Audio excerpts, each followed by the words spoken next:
ഷൈജു ആൻ്റണി, പക്ഷേ ആ ചോദ്യങ്ങളുടെയൊക്കെ ഉത്തരം ഇല്ലാത്തവരൊന്നുമല്ല ഈ കാര്യങ്ങളും ഈ പണികളുമൊക്കെ ഒപ്പിക്കുന്നത് എന്ന് വ്യക്തമല്ലേ? ഇന്ന് ജോർജ് കുര്യൻ വൈകുന്നേരം പറഞ്ഞത് ആരോടാണ് ആ ചോദ്യം ഉന്നയിച്ചത് എന്ന് താങ്കൾ ശ്രദ്ധിച്ചോ? ഇത് CBCIക്ക് ആണ് ഉത്തരം പറയേണ്ടത് എന്ന ബാധ്യതയാണ് നമുക്കൊക്കെ വായിച്ചെടുക്കുമ്പോൾ കാണുന്നത്. പോയി ക്രിസ്തുവിനോട് ചോദിക്കൂ എന്ന് ആണ് അദ്ദേഹം പറയുന്നത്. രാവിലെ രാജീവ് ചന്ദ്രശേഖർ പറഞ്ഞത് ഞാനും പ്രാർത്ഥിക്കാം, നിങ്ങളും പ്രാർത്ഥിക്കൂ എന്നാണ് ഈ കന്യാസ്ത്രീകൾക്ക് വേണ്ടി ഇനി എന്ത് ചെയ്യാൻ എന്ന് ചോദിച്ചപ്പോൾ. ഇതൊക്കെ എന്താണ്? അധിക്ഷേപമല്ലാതെ മറ്റെന്താണ് ഷൈജു ആൻ്റണി?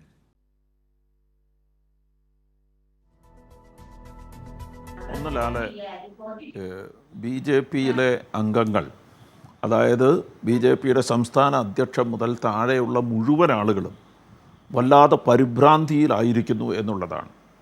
ഇന്ന് സുരേഷ് ഗോപി തൃശ്ശൂർ നടന്ന ആ പ്രകടനം എടുത്തു നോക്കിയാൽ സുരേഷ് ഗോപിക്ക് മനസ്സിലാകാവുന്ന ഏറ്റവും പ്രധാനപ്പെട്ട ഒരു കാര്യം എന്താണെന്ന് വെച്ചാൽ, സുരേഷ് ഗോപി കിരീടം സമ്മാനിച്ച ലൂർദ് മാതാവിൻ്റെ പള്ളിയിൽ നിന്നാണ് ഏറ്റവും അധികം ആളുകൾ ഇറങ്ങിയിരിക്കുന്നത്.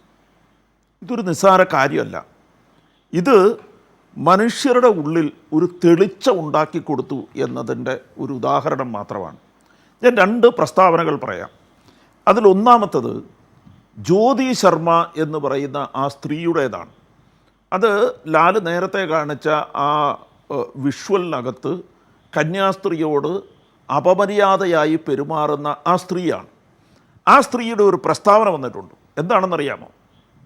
ഇവിടെ ചോദ്യം ചെയ്യാനുള്ള ഉത്തരവാദിത്വം പോലീസിന് മാത്രമല്ല, ബജ്രംഗ് ദൾ പ്രവർത്തകർക്ക് കൂടിയാണ് എന്നാണ് പ്രസ്താവന. ഞാൻ ഇനിയും ചോദ്യം ചെയ്യും.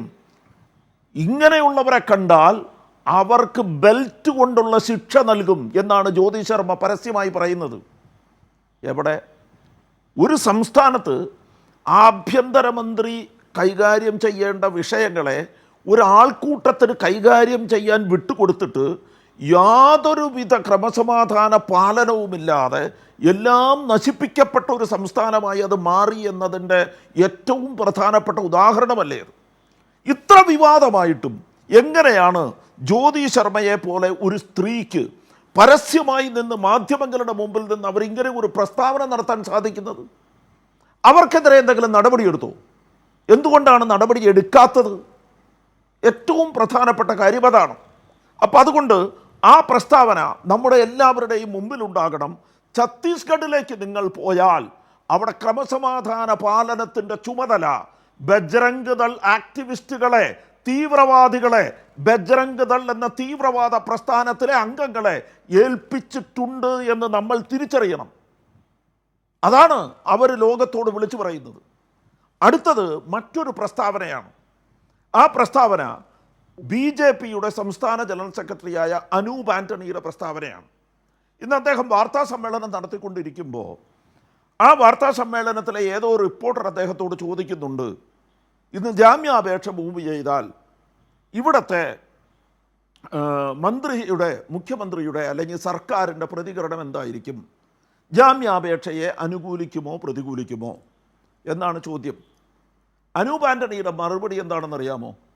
എനിക്ക് പ്രതീക്ഷയുണ്ട്, ഞങ്ങൾക്ക് പ്രതീക്ഷയുണ്ടാകുന്ന തരത്തിലുള്ള പ്രതികരണമുണ്ടാകും, നിങ്ങൾ കാത്തിരുന്ന് കാണൂ. നമ്മൾ കാത്തിരുന്ന് കണ്ടു.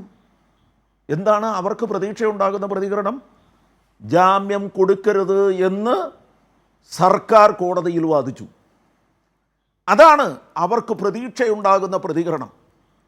നിങ്ങൾ ആ പത്രസമ്മേളനം ഒന്ന് കൃത്യമായി വിശദമായിട്ടൊന്ന് കേട്ടു നോക്കൂ. പറഞ്ഞതിങ്ങനെയാണ്, എനിക്ക് പ്രതീക്ഷയുണ്ട്, നമ്മൾക്ക് പ്രതീക്ഷയുണ്ടാകുന്ന കാര്യങ്ങൾ നടക്കും. എന്താണ് പ്രതീക്ഷയുണ്ടാകുന്ന കാര്യം? ജാമ്യാപേക്ഷ മൂവ് ചെയ്തപ്പോൾ അതിനെ എതിർത്തു. ഇതാണ് പ്രതീക്ഷയുണ്ടാകുന്ന കാര്യം. മനസ്സിലായല്ലോ? വളരെ സിമ്പിളാണ് കാര്യം.